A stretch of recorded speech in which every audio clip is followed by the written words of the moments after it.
admit that it's just fantastic to sit down and listen to all the different initiatives and opportunities and things that happen at La Trobe, and the need for a venue to talk about them. So first of all, thank you so much for providing that venue and for getting to know the fantastic work that is being done at the university. So synergies, encounters, and this particular subject is actually the result of such a synergy. It's three people, three co-creators, co-conspirators. Trevor Hogan, Terry Waddell-Nine. Some of you might know Trevor. He's Director of Research, Senior Lecturer in Sociology. Big, passionate fan of global education, has taken students on study tours several times to different places around the world, particularly in the Asian space. I met Trevor a couple of years after I arrived at La Trobe. 2011, late 2011, after having lived in New Orleans for 3 years. And I arrived 2 years after Katrina, Hurricane Katrina, which devastated New Orleans. And when I got there, it was a city that was still living with the remnants of being below sea level because the levee had broken. A third of the city was uninhabitable. Big trailers everywhere where people would live, at least 20% of the population was still like that. And the experience of being at New Orleans was transformative in of itself, in as much as watching community coming up and rising to the occasion of rebuilding their community, their city. I had a conversation with Trevor. This is, of course, a story from Mali. You talk to Trevor, Trevor tells you, all started when I was living in WA, thinking about how the rest of the world would be, listening to blues music. He's a big passionate fan of blues music. And if you listen to blues music, you can feel that pain that is associated with transformation that happens without you anticipating it because of external forces, because of socioeconomic conditions, because of oppressive policies, because of dealing with a historical legacy of oppression that you can't really escape from. But you can, and you can articulate and create, and that's how blues music was born, from blues, rock and roll, and I could go on. The reason why I'm saying, oh, and Terry comes from the world of literature and creative arts. So three people from very different disciplines, each of us with our own story, interested in a region that has seen all sorts of transformations. That is, to some degree, the global south within the global north, still today, where amazing wealth coexists with oppressive poverty. And we began talking about how this place could be a place for reflection, for a study tour to take place. This was about 3 years ago. Then we began facing all the different friends and enemies that we're well acquainted with, right? I mean, all the bureaucratic impositions of how to make this happen. We began exploring, teasing angles here and there of what we wanted to do. We wanted to create an opportunity for students to get to know the research process from a different point of view and discover themselves as researchers, treat the study tour not only as a tour of itself, but as an opportunity for fieldwork to test their own claims and preconceptions. And that was pretty much the initial framework that we thought of. I think this is what works. So we began from the very beginning without noticing. I mean, this is unwittingly. We didn't come across the literature on global citizenship and so forth until later on. We began going beyond the idea of taking students to be worldly, experience other cultures. No, we wanted to create a community, engage with the students, engage with their projects, with their thinking, challenge our own preconceptions along the way, create the conditions, if we could, for a journey and start a discovery process. We sort of imagined what we wanted to do, but we hadn't really experienced it. And that's exactly the vantage point from our students as well. And in the process of doing this with our own projects and their projects, achieve so-called a transformative experience of sorts. That, of course, helps us to think about how we can critically approach transformation, how we can help our students transform themselves, how we can be transformed in the process. And bearing in mind, of course, that this is one of the potentials that this kind of opportunity can provide. And from the very beginning, we noticed that we came from different disciplines, different outlooks, different levels of experience, and the subject began mirroring those different levels as well.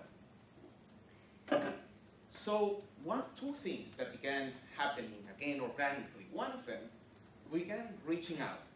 Trevor from the very beginning had the idea of contacting a fantastic man who's not here, but I paid my respects to him, John Henschel. Was a book coming out in December. John is a consultant, comes from the world of business. But one day, I can't remember exactly why, 12 years ago or even longer, went to Clarksdale, Mississippi. If you don't know where that is, well, that's a small town in what a lot of people would call middle of nowhere. Right next to the Mississippi River, because he was a blues fan. He got there and noticed that the place was struggling with poverty, close to 50% poverty rate in this particular community.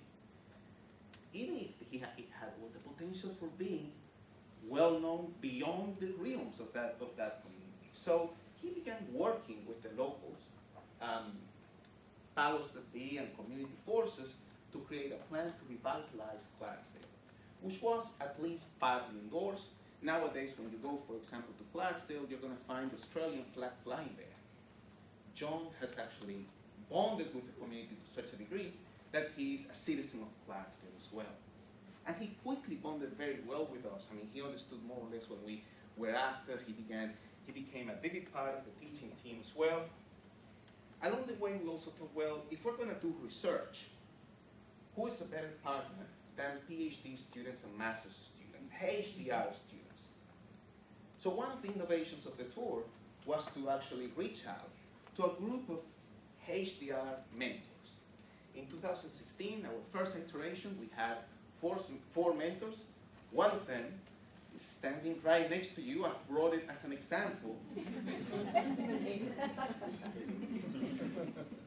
Dan was fantastic. And Dan was part of the, and that's why he's, yeah. He was part of the first community, the first led community, the first experiment. For 2018, we managed, I was lucky enough to get 5 scholarships. These students go fully funded. They do their own research projects as well. They become mentors of research teams. So they develop all the different, they face the different challenges of mentorship, but at the same time build their own skill set. And of course, discover this world with us as well. So, all in all, we said, okay, let's approach the subject because we have this different interdisciplinary, this varied interdisciplinary approach. Let's not pin it down in one particular notion. Let's approach it from the concept of transformation through different disciplinary angles. And let's use the Mississippi Delta region to this end. Let me see if I have the map here, which I'm pretty sure I do. There you go. Starts here in New Orleans. This is the Mississippi. As you can see, New Orleans is right at the end of the Mississippi River. This is all Delta land. This is why half the city is below sea level. And we get there, we stay for about 9-10 days at Tulane University with the so-called dorm experience, staying on campus, but Tulane happens to be in the middle of New Orleans. New Orleans is a fairly big city, it's 1.5 million people, but of course that means that the experience is not so much to go to the French Quarter and be tourists and that's it. They get to know quite a bit about New Orleans. Before going to New Orleans and once we're there. Once we're there, we have lectures with local lecturers, and we get to know also the people from the community. We have different kind of activities planned in New Orleans. Some of them more not classic touristy basis of getting to know the city. Others take a very different connotation once you do them from the vantage point of a tour like this. For example, one day we go for what, like 3 hours, driving around New Orleans, getting to see the so-called Katrina tour, which in of itself is problematic for many reasons. But of course, throughout this so-called tour, it's been 10 years, 15, or almost 15 years of Katrina, but you still see the effects of the devastation.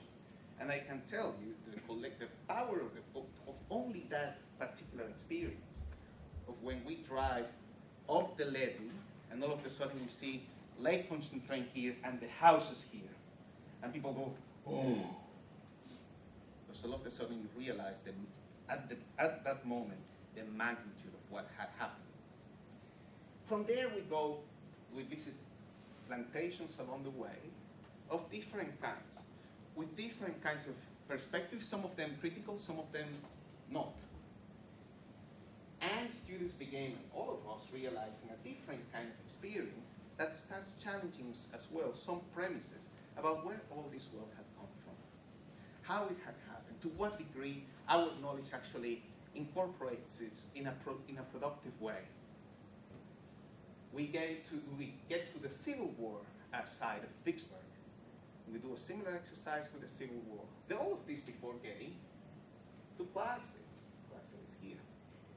And by the time we get to Clarksdale, all of this is the Mississippi Delta. Students have already spent 2 weeks thinking productively about these issues. Then we are for 5 days in Clarksdale, experiencing, thinking about the community. In the meantime, students are still getting to know the place, presenting, and so giving presentations, and working on their projects. And the trip ends with Memphis, Tennessee, a city about the same size of New Orleans, but very different. In 1968, Martin Luther King was assassinated in Memphis, and that changed the city forever. The scars are still there. The last activity, the last planned activity of the tour is a visit to the Museum of Civil Rights in Memphis. If you haven't been and you have the chance to go to Memphis, please go. It's an amazing place, housed in the hotel where Martin Luther King was killed. That, of course, is a very challenging, touching experience for the students as well, from a spiritual point of view, emotional point of view, rational point of view. And these were things, again, some of the learning outcomes are clear. They all work on their projects. They get their projects done. They give their presentations. We know that all these boxes are ticked at the end of the experience. But what each student lives and what the Levy community experiences overall, it's really hard to measure. The many types of different kinds of transformative experiences that happen along the way. The emotional challenges, the silences, the how to cope with realities that are hard to fathom.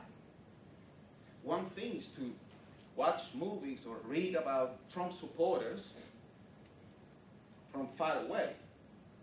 And a different thing is to be there and getting to know them. Oh, they are so nice. And no, but they get them. And you have to see that now they had a Facebook chat. They had, oh, what have you listen to what that guy's saying is racist. Then half the group was quiet and said, guys, we haven't met anyone who thinks like this. Wait a second. And of course, many of these experiences are not problems to be solved. They are dilemmas. And global citizenship in and itself is a dilemma. So we feel that that's a very interesting experience to be had. Some of those reflections we're actually carrying out ourselves. That's leading to other kinds of projects in connection with Levy. While working in teaching and learning scholarship, reflecting about the creation, implementation, and outcomes of the study tour subject. And of course, we're hoping to run it again in 2020. In addition to it, we've explored other initiatives that are anchored to the same philosophy of transformation with global conscience, but at the same time a sense of ethical responsibility. Working with local groups to foster and exercise sort of a more critical dimension. deconstructing unidirectional, limited views about this process, trying to seek it more as a dialogue, and a productive dialogue. Think about it in a way that the experience can go beyond the tour and also reflect back to our own societies. And when that happens, that's an angle of the transformative experience that quite often we can't control, but they come back and they see their familiar realities in different ways, in a place that actually challenges them. So that's the idea of Levy. If I can